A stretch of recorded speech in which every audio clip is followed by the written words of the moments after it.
Exercises ಬಗ್ಗೆ ಆಯಿತು.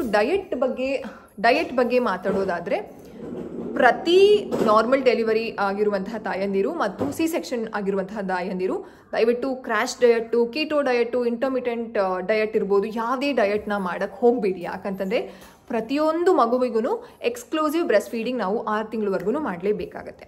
ಯಾಕಂತಂದರೆ ಮಗುಗೆ ಎದೆ ಹಾಲೇ ಅಮೃತ, ಎದೆ ಹಾಲೇ ಆಹಾರ ಆಗಿರುತ್ತೆ. ಸೊ ದಯವಿಟ್ಟು ಯಾವುದೇ ರೀತಿ ನೀವು ಡಯಟು ನಾನು ತಿನ್ನಲ್ಲ ಆ ರೀತಿ ಮಾಡೋಕ್ಕೆ ಹೋಗ್ಬಿಡಿ. ನಿಮ್ಮ ಡಯಟ್ ಯಾವ ರೀತಿ ಇರಬೇಕು ಅಂತಂದರೆ, ಹೈ ಪ್ರೋಟೀನ್ ಇರಲಿ, ಲೋ ಕಾರ್ಬ್ ಇರುವಂತಹ ಒಂದು ಡಯಟ್ನ ನೀವು ಫಾಲೋ ಮಾಡಿ, ಮತ್ತು ನೋ ಫ್ಯಾಟ್ ಇರುವಂತಹ ಡಯಟ್ನ ನೀವು ಫಾಲೋ ಮಾಡಿ. ಹಣ್ಣು ಚೆನ್ನಾಗಿ ತೊಗೊಳ್ಳಿ, ತರಕಾರಿ ಚೆನ್ನಾಗಿ ತೊಗೊಳ್ಳಿ, ಫಿಶ್ ತೊಗೊಳ್ಬೋದು, ಮೀನು ತೊಗೊಳ್ಬೋದು, ಫಿಶ್ ಮೀನು ಎರಡು ಒಂದೇ ಎಸ್, ಮತ್ತು ಎಗ್ ತೊಗೊಳ್ಬೋದು. ಬಟ್ ಆಯಿಲ್ ಕಡಿಮೆ ಇರಲಿ, ಫ್ಯಾಟ್ ಅಂಶ ಕಡಿಮೆ ಇದ್ದರೆ ನಿಮ್ಮ ಡಯಟ್ ಕರೆಕ್ಟಾಗೇ ಇರುತ್ತೆ. ಎಲ್ಲನೂ ತಿನ್ಬೋದು. ಡಯಟ್ ಅಂತಂದರೆ ಆ್ಯಕ್ಚುಲಿ ಡಯಟ್ ಮೀನಿಂಗ್ ನಿಮಗೆ ಗೊತ್ತಿದೆಯಾ? ಡಿಡ್ ಐ ಈಟ್ ದಿಸ್ ಅಂತಂದರೆ ಇದನ್ನು ನಾನು ಇವತ್ತು ತಿನ್ನ ಅಂತ. ಸೊ ಡಯಟ್ ಅಂದರೆ ತಿಂದೇ ಇರೋದಲ್ಲ. ಡಯಟ್ ಅಂತಂದರೆ ಒಂದು ನ್ಯೂಟ್ರಿಷಿಯಸ್ ಆಹಾರ. ನಮ್ಮ ನಾವು ಒಂದು ತಟ್ಟೆಯಲ್ಲಿ ತರಕಾರಿ ಇರಬೇಕು, ಹಣ್ಣು ಇರಬೇಕು, ಮತ್ತು ಅನ್ನ ಇರಬೇಕು ಅಥವಾ ಚಪಾತಿ ಇರಬೇಕು. ಅಂತಂದರೆ ಕಾರ್ಬ್ಸು, ಫ್ಯಾಟು ಮತ್ತು ಪ್ರೋಟೀನ್ ಎಲ್ಲನೂ ಇದ್ದಾಗ ಮಾತ್ರ ಅದು ಡಯಟ್ ಆಗಿ ಇರುತ್ತೆ. ಸೊ ಡಯಟ್ ಅಂತಂದರೆ ಏನೂ ತಿಂದಿಲ್ಲ, ಇದನ್ನು ತಿಂದಿಲ್ಲ, ಅದನ್ನು ತಿಂದಿಲ್ಲ ಅನ್ನೋದು ಡಯಟ್ ಅಲ್ಲ. ಪ್ರತಿಯೊಬ್ಬ ನಾರ್ಮಲ್ ಡೆಲಿವರಿ ಆಗಿರುವಂತಹ ತಾಯಂದಿರು ಮತ್ತು ಸಿ ಸೆಕ್ಷನ್ ಆಗಿರುವಂತಹ ತಾಯಂದಿರು ದಯವಿಟ್ಟು 6 ತಿಂಗಳವರೆಗೂ ಯಾವುದೇ ರೀತಿ ಕ್ರ್ಯಾಶ್ ಡಯಟ್ಟು ಆ ರೀತಿ ಎಲ್ಲ ಮಾಡೋಕ್ಕೆ ಹೋಗ್ಬಿಡಿ. ಊಟ ಬಿಟ್ಬಿಟ್ಟು ಸ್ಟಾರ್ ಮಾಡಿ ಹಸ್ದುಕೊಂಡು ತುಂಬ ಸುಸ್ತಾಗಿ ನಿಮಗೆ ಬ್ರೆಸ್ಟ್ ಫೀಡಿಂಗ್ ಮಾಡೋದಕ್ಕೆ ಎನರ್ಜಿ ಬೇಕು.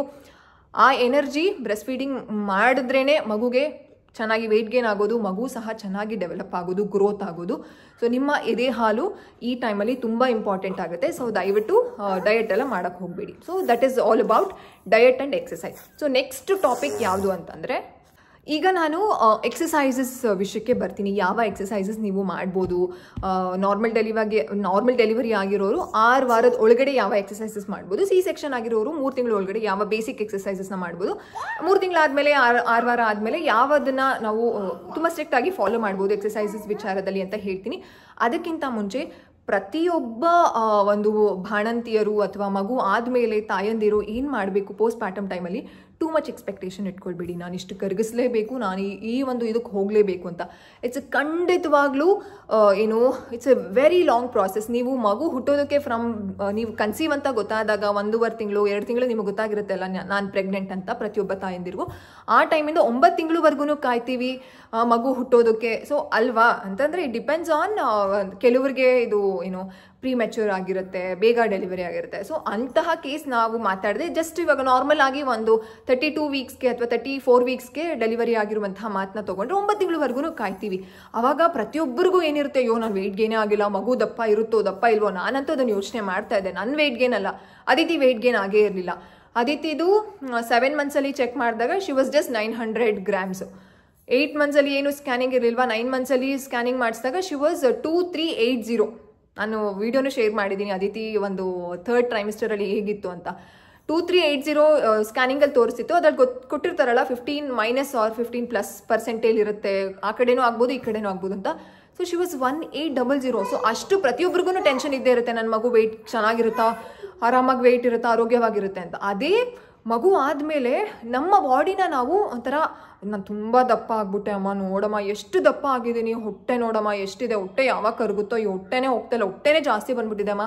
ಪ್ರತಿದಿನ ನಿಮ್ಮನ್ನು ನೀವು ಕನ್ನಡಿ ಮುಂದೆ ನಿಂತ್ಕೊಂಡು ಶೇಮ್ ಮಾಡ್ಕೊಳ್ಳೋದು, ಆ ಬಟ್ಟೆ ಆಗಲ್ಲ, ಈ ಬಟ್ಟೆ ಆಗಲ್ಲ, ಅಯ್ಯೋ ಏನು ಅಂದ್ಕೊಳ್ತಾರೋ, ನಾನು ದಪ್ಪ ಆಗ್ಬಿಟ್ಟೆ, ನಮ್ಮ ಅತ್ತೆ ಕಡೆಯವರೆಲ್ಲ ಆಡ್ಕೊಳ್ತಾರೆ, ನನ್ನ ಫ್ರೆಂಡ್ಸ್ ಎಲ್ಲ ಆಡ್ಕೊಳ್ತಾರೆ. ಈ ರೀತಿ ನಿಮ್ಮ ಬಾಡಿನ ನೀವು ಕರ್ಸ್ ಮಾಡ್ಕೊಳ್ಬೇಡಿ. ದಯವಿಟ್ಟು ಮಗು ಆಗಿದೆ ಅಂತಂದರೆ ಖಂಡಿತವಾಗ್ಲೂ there will be definitely changes in your body. So ಆ ಚೇಂಜಸ್ನ ಎಕ್ಸೆಪ್ಟ್ ಮಾಡಿ ಖಂಡಿತವಾಗ್ಲೂ ನೀವು ಒಂದು ಪ್ರೆಗ್ನೆನ್ಸಿ ಪೀರಿಯಡ್ಗೆ ಆ ಒಂದು ವೆಯ್ಟ್ಗೆ ಹೋಗ್ಬೋದು. But it takes time. It's definitely a long process. 9 months to 1 yearವರೆಗೂ ಟೈಮ್ ತೊಗೊಳುತ್ತೆ. ನೀವು ಕೆಲವರು ನನಗೆ DM ಮಾಡಿ ಕೇಳ್ತೀರಾ, ಮೇಡಮ್ ನಂಗೆ 3 ತಿಂಗಳು ಆಗಿದೆ ಮಗುವಾಗಿ, ಹೊಟ್ಟೆ ಇನ್ನೂ ಕರಗೇ ಇಲ್ಲ ಅಂತ. ಅಷ್ಟು ಬೇಗ ಹೇಗೆ ಕರಗುತ್ತೆ ಟೆಲ್ಮಿ? ಆ ರೀತಿ ಕರಗಲ್ಲ ಅದು. ಇಟ್ಸ್ ನಾಟ್ ಅ ಬಲೂನ್, ಒಂದ್ಸಲ ಹಿಂಗೆ ಹೊಡೆದಾಕಿದ ತಕ್ಷಣ ಫುಲ್ಲು ಫ್ಲ್ಯಾಟ್ ಆಗಿಬಿಡೋದಕ್ಕೆ. It's not like that. ಆ ಒಂದು ಫ್ಯಾಟ್ ಅಂಶ ಹೊಟ್ಟೆಯಲ್ಲೇನೆ ಸೇರೋದು. ಅದಕ್ಕೇ ಪ್ರತಿಯೊಬ್ಬರಿಗೂ ಹೊಟ್ಟೆ ಜಾಸ್ತಿ ಇದೆ ಅಂತ ಅನ್ಸೋದು. ಅದಕ್ಕೆ ಎಕ್ಸಸೈಸಸ್ ಎಲ್ಲ ಬೇಕೇ ಬೇಕಾಗತ್ತೆ. ಸೊ ಈಗ let's come to the point, ಯಾವ ಒಂದು ಎಕ್ಸಸೈಸಸ್ ನೀವು ಮಾಡಬೇಕು ಅಂತ. ಸೊ ನಾರ್ಮಲ್ ಡೆಲಿವರಿ ಆಗಿರೋರು 6 ವೀಕ್ಸ್ವರೆಗೂ ನಾರ್ಮಲ್ ಡೆಲಿವರಿ ಆಗಿರೋರು 6 ವೀಕ್ಸ್ವರೆಗೂ ಬೇಸಿಕ್ ಅಂತಂದರೆ ನೀವು ಮಗುನ 6 ವೀಕ್ಸ್ವರೆಗೂ ನೀವು ಮಗುನ ಸಿಂಪಲ್ ಆಗಿ ವಾಕ್ ಕರ್ಕೊಂಡು ಹೋಗೋದು, ಸ್ಟ್ರೋಲರಲ್ಲಿ ಮಗುನ ಆಚೆ ಕರ್ಕೊಂಡು ಹೋಗೋದು. ಆಟ ಆಡೋಕ್ಕೆ ಪ್ಲೀಸ್, ಸೈಕಲಲ್ಲಿ ಇದು ಕಾರಲ್ಲಿ ರೌಂಡ್ ಬನ್ನಿ. ಮಗುನ ವಾಕ್ ಕರ್ಕೊಂಡು ಹೋಗೋದು, ಮಗು ಬಟ್ಟೆನ ಒಣಗಾಕಿದ್ರೆ ಅದನ್ನು ತೊಗೊಂಡು ಬಂದು ಎಲ್ಲ ಮಡ್ಚಿಟ್ಕೊಳ್ಳೋದು. ನೀವು ಸ್ವಲ್ಪ ಮನೆಯಲ್ಲಿ ಆ್ಯಕ್ಟಿವ್ ಆಗಿ, this is all definitely expected. Even caesarean ಸಹ 3 ತಿಂಗಳವರೆಗೂ ಸ್ವಲ್ಪ ಸ್ಟಿಚಸ್ ಪೇನ್ ಎಲ್ಲ ಕಡಿಮೆ ಆದಮೇಲೆ ನೀವು ಮನೆಯಲ್ಲಿ ನಾರ್ಮಲ್ ಆಗಿ ನಿಮ್ಮ ಲೈಫ್ ಲೀಡ್ ಮಾಡ್ಬೋದು. ಮನೆಯಲ್ಲಿ ಬೇಸಿಕ್ ಕೆಲಸಗಳನ್ನ ಮಾಡ್ಕೊಳ್ಬೋದು, ಕಸ ಗುಡಿಸ್ಬೋದು, ಮನೆ ಹೊರಿಸ್ಬೋದು, ಇದನ್ನೆಲ್ಲನೂ ನೀವು ಮಾಡ್ಕೋಬೋದು, ಇದೇನು ತೊಂದರೆ ಇಲ್ಲ. ಅದೇ ಇಂಟೆನ್ಸಿವ್ ಎಕ್ಸಸೈಸಸ್ ವಿಚಾರಕ್ಕೆ ಏನಪ್ಪ, ಇಂಟೆನ್ಸಿವ್ ಎಕ್ಸಸೈಸ್ ಯಾವುದು ಅಂತಂದರೆ ಮೊದಲನೇದು ನೀವು ಯೋಗ. ಯೋಗ ಅಂತೂ ಖಂಡಿತವಾಗ್ಲೂ ಹೆಲ್ಪ್ ಆಗೇ ಆಗುತ್ತೆ. ನಾನು ಇದನ್ನು ಮಾಡಿದ್ದೀನಿ. ಯಾಕಂತಂದರೆ ನನಗೆ ಯೋಗ ಅನ್ನೋದು ಫ್ರಮ್ ಮದುವೆಗಿಂತ ಮುಂಚೆನೂ ನನಗೆ ಯೋಗ ಅನ್ನೋದು ಪ್ರಾಕ್ಟೀಸ್ ಇದೆ. ಸೊ ಅದಕ್ಕೋಸ್ಕರ ಸೂರ್ಯ ನಮಸ್ಕಾರ ಮಾಡ್ತಿದ್ದೆ. ನನಗೂ ಏನು ವೆಯ್ಟ್ 20 kg ಆಗಿದ್ದೆ. ನನಗೇನು ಕರಗಿಸ್ಬೇಕು ಅನ್ನೋದು ಏನೂ ಇಂಟೆನ್ಷನ್ ಇರಲಿಲ್ಲ. ಆದರೆ ಆಫ್ಟರ್ ಡೆಲಿವರಿ ಫಿಟ್ನೆಸ್ ಅನ್ನೋದು ತುಂಬ ಇಂಪಾರ್ಟೆಂಟ್ ಆಗುತ್ತೆ. ಏನಕ್ಕಂತಂದರೆ ನಮಗೆ ಬ್ಯಾಕ್ ಪೇಯ್ನ್ ಬಂದಿರುತ್ತೆ, ಆ ಒಂದು ಫಿಟ್ಟಾಗಿ ಕುತ್ಕೊಳ್ಬೇಕು, ಅದೆಲ್ಲ ಇರುತ್ತೆ ಅಲ್ಲ, ಪೋಸ್ಚರ್ ಕರೆಕ್ಟಾಗಿ ಮಾಡ್ಕೊಳ್ಬೇಕು ಅನ್ನೋದು ನನಗಿತ್ತು. ಸೊ ನಾನು ಸೂರ್ಯ ನಮಸ್ಕಾರ ಸ್ಟಾರ್ಟ್ ಮಾಡಿದ್ದೆ. ಸೊ ಸೂರ್ಯ ನಮಸ್ಕಾರನ ಎಷ್ಟು ಮಾಡಬೇಕು ಅಂತ ಕೇಳೋದಾದರೆ ನಿಮ್ಮ ಕೆಪಾಸಿಟಿಗೆ ತಕ್ಕಂತೆ. ದಿನಕ್ಕೆ 2 ಆಗುತ್ತಾ? ಖಂಡಿತವಾಗ್ಲೂ ಕರೆಕ್ಟಾಗಿ ಪ್ರಾಪರಾಗಿ 2 ಮಾಡಿ. ದಿನಕ್ಕೆ 4 ಆಗುತ್ತಾ? ಹೋಗ್ತಾ ಹೋಗ್ತಾ ಇಂಕ್ರೀಸ್ ಮಾಡ್ಕೊಳ್ಳಿ. ಸೊ ಸೂರ್ಯ ನಮಸ್ಕಾರ ಖಂಡಿತವಾಗ್ಲೂ ನಿಮಗೆ ಹೆಲ್ಪ್ ಆಗುತ್ತೆ. ಸೆಕೆಂಡ್ ಎಕ್ಸಸೈಸ್ ಯಾವುದು ಅಂತಂದರೆ, ಸೆಕೆಂಡು ನೀವು ಬ್ರಿಸ್ಕ್ ವಾಕ್ ಹೋಗ್ಬೋದು. ಅಂತಂದರೆ ಈಗ ನನ್ನ ಫ್ರೆಂಡ್ಸ್ನೆಲ್ಲರೂ ಕರೆಯೋಣ, ನಮ್ಮೆಲ್ಲರಿಗೂ ಒಟ್ಟಿಗೆ ಮಗು ಆಗಿದೆ, ನಾವೆಲ್ಲರೂ ವಾಕಿಂಗ್ ಹೋಗೋಣ, ಮಗುನ ಬಿಟ್ಬಿಟ್ಟು ಆರಾಮಾಗಿ ಮಾತಾಡ್ಕೊಂಡು ಈ ರೀತಿ ಹೋಗ್ಬೇಡಿ. ಬ್ರಿಸ್ಕ್ ವಾಕ್ ಅಂದರೆ ಕೈನ ಜೋರಾಗಿ ಈ ರೀತಿ ಹಿಂಗೆ ಮಾಡ್ಕೊಂಡು ಹೋಗಬೇಕು, ಬೆವರು ಕೀಳಬೇಕು. ಬೆವರು ಅಷ್ಟು ಜಾಸ್ತಿ ಬಂದಾಗ್ಲೇ ನಿಮ್ಮ ಬ್ರಿಸ್ಕ್ ವಾಕ್ ಅನ್ನೋದು ಕರೆಕ್ಟಾಗಿ ಎಫೆಕ್ಟಿವ್ ಆಗಿದೆ. ಆ್ಯಂಡ್ 30 minutes ಪರ್ ಡೇ ನೀವು ಬ್ರಿಸ್ಕ್ ವಾಕ್ ಮಾಡ್ಬೋದು. ನೆಕ್ಸ್ಟ್ ಎಕ್ಸಸೈಸ್ ನೀವು ಸೈಕ್ಲಿಂಗ್ ಮಾಡ್ಬೋದು. ನಿಮಗೆ ಕಂಫರ್ಟ್ ಇದ್ದರೆ ಖಂಡಿತವಾಗ್ಲೂ ಸೈಕ್ಲಿಂಗ್ ಹೆಲ್ಪ್ ಆಗುತ್ತೆ. ಮತ್ತು ಸ್ವಿಮ್ಮಿಂಗ್ ಹೋಗ್ಬೋದು ನೀವು. ಆ್ಯಂಡ್ ಥ್ರೆಡ್ಮಿಲ್ ಮನೆಯಲ್ಲೇ ಮಾಡ್ಬೋದು. ಆ್ಯಂಡ್ ನೆಕ್ಸ್ಟ್ ನೀವು ಸ್ಕಿಪ್ಪಿಂಗ್ ಸಹ ಮಾಡ್ಬೋದು. ಹೌದು, ಸ್ಕಿಪ್ಪಿಂಗಿಂದನೂ ಸಹ ಬಾಡಿ ವೆಯ್ಟ್ ಕಡಿಮೆ ಆಗುತ್ತೆ. ಇದು ಒಳ್ಳೆಯದು. ಅಯ್ಯೋ ನಂಗೆ C-section ಆಗಿದೆ ಏನಪ್ಪ ಅಂತಂದರೆ 3 ತಿಂಗಳಾದಮೇಲೆ ನೀವು ಆರಾಮಾಗಿ ಮಾಡ್ಬೋದು, ಯಾವುದೇ ರೀತಿ ತೊಂದರೆ ಇಲ್ಲ. ಆ್ಯಂಡ್ ನೆಕ್ಸ್ಟ್ ಎಕ್ಸಸೈಸ್ ಕ್ರಂಚಸ್ನ ಮಾಡ್ಬೋದು. ನಾನು ಇದನ್ನು ಕ್ರಂಚಸ್ನ ಮಾಡಿದ್ದೆ ಅಂತಂದರೆ ಕಂಪ್ಲೀಟ್ ಟಮ್ಮಿ ಫ್ಯಾಟ್ ಅನ್ನೋದು ರೆಡ್ಯೂಸ್ ಆಗಿಬಿಡುತ್ತೆ. ಕ್ರಂಚಸ್ ಅಂತಂದರೆ ಮಲ್ಕೊಳ್ಳೋದು, ನಮ್ಮ ಒಂದು ಕೈನ ಈ ರೀತಿ ತಲೆಗೆ ಇಟ್ಕೊಂಡು ಫುಲ್ಲು ಹಿಂಗೆ ಬೆಂಡಾಗಿ ಈ ಒಂದು ಇದು ಅಂತಂದರೆ ಈಗಿರುತ್ತಲ್ಲ, ಇದು ಬೆಂಡಾಗಿ ತಲೆ ನಮ್ಮ ಮಂಡಿಗೆ ಮುಟ್ಟಬೇಕು. ಸೊ ಅದನ್ನು ಬೇಕಾದ್ರೆ ಒಂದು ವಿಡಿಯೋದಲ್ಲಿ ನಾನು ಯಾವ್ಯಾವ ಎಕ್ಸಸೈಸಸ್ನ ಮಾಡಬೇಕು ಪೋಸ್ಟ್ ಡೆಲಿವರಿ ಅಂತ ಬೇಕಾದ್ರೆ ನಾನು ತೋರಿಸ್ತೀನಿ. That's all right. ಸೊ ಈ ರೀತಿ ಹೀಗೆ ಫುಲ್ಲು ಬೆಂಡಾಗಿ ಮಂಡಿಗೆ ಟಚ್ ಆಗಬೇಕು. ಸೊ ಅದನ್ನು ಕ್ರಂಚಸ್ ಅಂತಾರೆ. ಆವಾಗ ಟಮ್ಮಿ ಫ್ಯಾಟ್ ನಿಮಗಿದ್ರೂ ಸಹ ಕಡಿಮೆ ಆಗುತ್ತೆ. ನೆಕ್ಸ್ಟು ಎಕ್ಸಸೈಸ್ ಯಾವುದು ಅಂತಂದರೆ ಪ್ಲ್ಯಾಂಕ್ಸ್ ಮಾಡ್ತಾರೆ. ಪ್ಲ್ಯಾಂಕ್ಸ್ ಸಹ ತುಂಬ ಹೆಲ್ಪ್ ಆಗುತ್ತೆ ಬಾಣಂತಿಯರಿಗೆ ಎಕ್ಸಸೈಸ್ ವಿಚಾರದಲ್ಲಿ ಟಮ್ಮಿನ ರೆಡ್ಯೂಸ್ ಮಾಡೋದಕ್ಕೆ.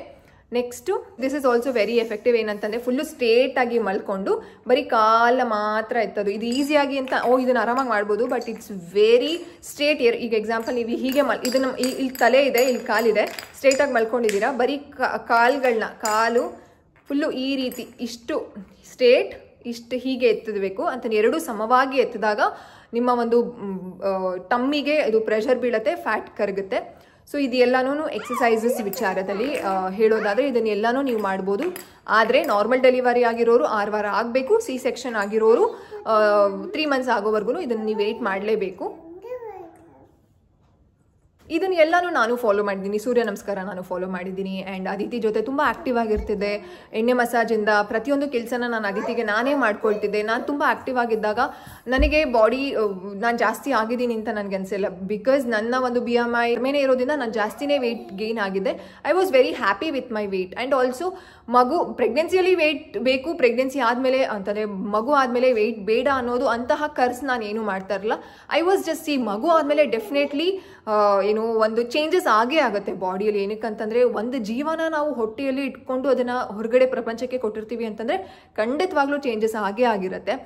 ಒಂದು ಗಾಯ ಆದಾಗ್ಲೇ ನಮಗೊಂದು ಸಿಂಪಲ್ ಏನೋ ಒಂದು ಗಾಯ ಆದಾಗ್ಲೇ there will be definitely changes ಆಗಿರುತ್ತೆ. ಸ್ಕಿನ್ ಕಲರ್ ಚೇಂಜ್ ಆಗುತ್ತೆ, ಚರ್ಮ ಬರೋವರೆಗೂ there will be definitely changes. ಕೆಲವೊಂದ್ಸಲ ಮಾರ್ಕೆ ಉಳಿದ್ಬಿಡುತ್ತೆ. ಅದೇ ಒಂದು ಜೀವ ಹೊಟ್ಟೆ ಒಳಗಡೆ ಇದ್ದು ಬಂದ ಮೇಲೆ ಇದು ಒಂದು ಚೇಂಜಸ್ ಆಗಿದೆ. ಅದನ್ನು ಎಕ್ಸೆಪ್ಟ್ ಮಾಡಿ ದಯವಿಟ್ಟು. ನಾನು ಇದನ್ನು ಎಲ್ಲನೂ ಫಾಲೋ ಮಾಡಿದ್ದೀನಿ. ಡಯಟ್ ವಿಚಾರದಲ್ಲಿ ನಾನು ಎಲ್ಲನೂ ತಿಂತಿದ್ದೆ. ನೀವು ಹೇಳ್ಬೋದು ನೀವು ಸಣ್ಣ ಇದ್ದೀರಾ, ನೀವು ಅದಕ್ಕೆಲ್ಲ ತಿಂತಿದ್ರಿ ಅಂತ. ಆ ರೀತಿಯೆಲ್ಲ ಏನೂ ಇಲ್ಲ. ನೀವು ನಾನು ದಪ್ಪ ಇದ್ದೀನಿ ಅಂತ ನೀವು ಕನ್ನಡಿ ಮುಂದೆ ಕರ್ಸ್ ಮಾಡಿದ್ರೆ ಖಂಡಿತವಾಗ್ಲೂ ಅದು ಆಗಲ್ಲ. It takes time. 1 ವರ್ಷದವರೆಗೂ ತೊಗೊಳುತ್ತೆ, ಕೆಲವರಿಗೆ 1.5 ವರ್ಷ ತೊಗೊಳುತ್ತೆ. ಯಾರಿಗೆ ಮೆಚ್ಚಿಸಿ, ಯಾರಿಗೆ ಒಂದು ಉತ್ತರ ಕೊಟ್ಟು ಏನು ಬರಬೇಕಾಗಿದೆ. ನಿಮ್ಮ ಮಗುಗೆ ನೀವು ಆರೋಗ್ಯವಾಗಿ 6 ತಿಂಗಳವರೆಗೂ ಬ್ರೆಸ್ಟ್ ಫೀಡಿಂಗ್ ಮಾಡಿದ್ದೀರಾ, 6 ತಿಂಗಳಾದಮೇಲೆ ನಿಮ್ಮ ಮಗುಗೆ ಸಾಲಿಡ್ನ ಶುರು ಮಾಡಬೇಕು. ಅವಾಗ ನಿಮಗೆ ಎನರ್ಜಿ ಬೇಕು ಅಂತಂದರೆ ಮಗುನ ನೋಡ್ಕೊಳ್ಳೋದಕ್ಕೆ. ಏನಕ್ಕಂತಂದರೆ ಮಗು will be very active. So ಅದನ್ನೆಲ್ಲನೂ ಎನರ್ಜಿ ಬೇಕು ಅಂತಂದರೆ ನಿಮಗೆ ಎನರ್ಜಿ ಇರಬೇಕಾಗತ್ತೆ. ಸೊ ನೀವು ಆಹಾರನ ತಗೊಳ್ಳಿ. ಸೊ ಒಳ್ಳೆ ಆಹಾರ, ಒಳ್ಳೆ ಎಕ್ಸಸೈಸಸ್ನ ಮಾಡಿ ಖಂಡಿತವಾಗ್ಲೂ ನೀವು ಸಣ್ಣ ಆಗ್ತೀರಾ. I will tell you 2 tips. ಈ 2 ಟಿಪ್ಸ್ ಖಂಡಿತವಾಗ್ಲೂ ಪ್ರತಿಯೊಬ್ಬರಿಗೂ ಹೆಲ್ಪ್ ಆಗುತ್ತೆ. ನೀವು ಎಕ್ಸಸೈಸಸ್ ಮಾಡಿಲ್ಲ ಅಂತ ಅಂದ್ರೂ ನೀವು ಕರ್ಗೆ ಅಂದರೆ ನಿಮ್ಮ ವೆಯ್ಟ್ ಪ್ರೀ ಪ್ರೆಗ್ನೆನ್ಸಿ ವೆಯ್ಟಿಗೆ ಬಂದೇ ಬರ್ತೀರಾ. ಯಾವುದಪ್ಪ ಅದು ಅಂತಂದರೆ, ಮೊದಲನೇದು ಚೆನ್ನಾಗಿ ಬ್ರೆಸ್ಟ್ ಫೀಡಿಂಗ್ ಮಾಡಿ. ಹೌದು, ಸೊ 2 ವರ್ಷದವರೆಗೂ ನೀವು ಬ್ರೆಸ್ಟ್ ಫೀಡಿಂಗ್ ಮಾಡೋದ್ರಿಂದ ನಿಮ್ಮ ನಾರ್ಮಲ್ ವೆಯ್ಟ್ಗೆ ನೀವು ಆರಾಮಾಗಿ ಬರ್ತೀರಾ. ಯಾವುದೇ ರೀತಿ ಟೆನ್ಷನ್ನೇ ಬೇಡ, ನೀವೆಲ್ಲನೂ ತಿನ್ನಿ ಆರಾಮಾಗಿ ವೆಯ್ಟ್ ಬರ್ತೀರಾ. And second one, water intake. ನೀವು ದಿನಕ್ಕೆ 3 ರಿಂದ 4 ಲೀಟರಷ್ಟು ನೀರನ್ನ ಕುಡಿರಿ, ನಿಮಗೆ ತುಂಬ ಒಳ್ಳೆಯದು. ಪ್ರತಿಯೊಬ್ಬ ಬಾಣಂತಿಯರಿಗೂ ಸಹ ನೀರು ಒಂದು ಮ್ಯಾಜಿಕ್ ರೀತಿಯಲ್ಲಿ ವರ್ಕ್ ಆಗುತ್ತೆ. ಯಾವುದೇ ರೀತಿ ಟೆನ್ಷನ್ನೇ ಬೇಡ, ನೀವು ಆರಾಮಾಗಿ ಪ್ರೀ ಪ್ರೆಗ್ನೆನ್ಸಿ ಸ್ಟೇಜಿಗೆ ಹೋಗ್ಬಿಡ್ತೀರಾ ಅಂತಂದರೆ ವೆಯ್ಟ್ ಲಾಸ್ ವಿಚಾರದಲ್ಲಿ. ಸೊ ಇದಾಗಿತ್ತು, ತುಂಬ ದಿನದಿಂದ ರಿಕ್ವೆಸ್ಟ್ ಇತ್ತು ನನ್ನ ಒಂದು ವೆಯ್ಟ್ ಲಾಸ್ ಜರ್ನಿ ಅಥವಾ ಆಫ್ಟರ್ ಡೆಲಿವರಿ ಜರ್ನಿ ಬಗ್ಗೆ ಹೇಳಿ, ಹೇಗೆ ಕರಗಿಸಿದ್ರಿ, ಹೊಟ್ಟೆನೇ ಇಲ್ಲ ನಮಗೆ ಅಂತ ತುಂಬ ಕಾಂಪ್ಲಿಮೆಂಟ್ ಸಿಗುತ್ತೆ. I am so happy on that. ಇದು ನನ್ನ ಒಂದು ನಾನೇನೇನು ಫಾಲೋ ಮಾಡಿದ್ದು. ಆ್ಯಂಡ್ ನಾರ್ಮಲ್ ಡೆಲಿವರಿ ಆಗಿರೋರು, ಸಿ ಸೆಕ್ಷನ್ ಆಗಿರೋರು ಇದನ್ನು ಫಾಲೋ ಮಾಡಬೇಕು ಅಂತ ಇವತ್ತಿನ ಒಂದು ವಿಡಿಯೋದಲ್ಲಿ ನಾನು ಮಾಹಿತಿ ಶೇರ್ ಮಾಡಿದ್ದೀನಿ. ಏನಾದರೂ ಡೌಟ್ ಇದ್ದರೆ ಪ್ಲೀಸ್ ಕಾಮೆಂಟ್ ಸೆಕ್ಷನಲ್ಲಿ ಕಾಮೆಂಟ್ ಹಾಕಿ. ಇನ್ನೊಂದು ಇಂಟ್ರೆಸ್ಟಿಂಗ್ ಬಾಣಂತಿ ಆರೈಕೆ ಬಗ್ಗೆನೇ ನಾನು ವಿಡಿಯೋ ಮಾಡ್ತಾ ಇದ್ದೀನಿ. ಸೊ ಸೀರೀಸ್ ನಡೀತಾ ಇದೆ, ಲ್ಯಾಂಗ್ವೇಜ್ ಬಗ್ಗೆ ಸೀರೀಸ್ ನಡೀತಾ ಇದೆ, ಬೇರೆ ಬೇರೆ ಸೀರೀಸ್ ಬಗ್ಗೆ ನಡೀತಾ ಇದೆ. ನಿಮಗೆ ಯಾವ ಬಗ್ಗೆ ಮಾಹಿತಿ ಬೇಕು ಅಂತಂದರೆ ನಂಗೆ ಕಾಮೆಂಟ್ ಸೆಕ್ಷನಲ್ಲಿ ಕಾಮೆಂಟ್ ಹಾಕಿ. ಆ್ಯಂಡ್ ವೆರಿ ರೀಸೆಂಟ್ಲಿ ಪೌಡರ್ ಹಾಲು ಅಂತಂದರೆ ಫಾರ್ಮುಲಾ ಬಗ್ಗೆ ಮಾಡಿ ಅಂತಲೂ ಹೇಳಿದ್ದೀರಾ. Yes, I am working on that. ನಾನು ಅದ್ರ ಬಗ್ಗೆನೂ ಆದಷ್ಟು ಬೇಗ ಮಾಡ್ತೀನಿ. Thanks for watching. ನನ್ನ ಚಾನೆಲ್ ನಮ್ಮ ಮಕ್ಕಳಿಗಾಗಿ ಬೈ ವೀನಾ ಕೃಷ್ಣ ಚಾನೆಲ್ನ ಸಬ್ಸ್ಕ್ರೈಬ್ ಮಾಡ್ಕೊಂಡಿಲ್ಲ ಅಂತಂದರೆ ಈಗಲೇ ಮಾಡ್ಕೊಳ್ಳಿ. ಸೊ ಅದಿತಿ ಕೃಷ್ಣ ಯೂಟ್ಯೂಬ್ ಚಾನೆಲ್ನೂ ಸಹ ನೀವು ಸಬ್ಸ್ಕ್ರೈಬ್ ಮಾಡ್ಕೊಂಡಿಲ್ಲ ಅಂತಂದರೆ ಈಗಲೇ ಮಾಡ್ಕೊಳ್ಳಿ. Yes, Aditi is here. ಅದಿತಿಗೆ ನಿದ್ದೆ ತುಂಬ ಬಂದುಬಿಟ್ಟಿದೆ, ಮಲ್ಕೋ ಅಂತಂದರೆ ಮಲ್ಕೊಳ್ಳಿಲ್ಲ. ನಾನು ವೀಡಿಯೋ ಮಾಡ್ತೀನಿ, ಆಟ ಆಡ್ಕೊಂಡಿರ್ತೀರಾ ಅಂತಂದಿದ್ದಕ್ಕೆ she was very fine. So ನೋಡಿ, ಸಾರಿ ಚಿನಿ, ಸೊ ಆರಾಮಾಗಿ ಇದ್ದರು. She is sleepy. ಅವ್ರನ್ನ ಹೋಗಿ ಮಲಗಿಸ್ತೀನಿ. ಅದಿತಿ, ನಿಮ್ಮ ಯೂಟ್ಯೂಬ್ ಚಾನಲ್ ಹೆಸರೇನಪ್ಪ? Aditi Krishna YouTube channel. Please subscribe ಮಾಡ್ಕೊಂಡಿಲ್ಲ ಅಂತಂದರೆ ಈಗಲೇ ಸಬ್ಸ್ಕ್ರೈಬ್ ಮಾಡ್ಕೊಳ್ಳಿ. See you, tata, bye.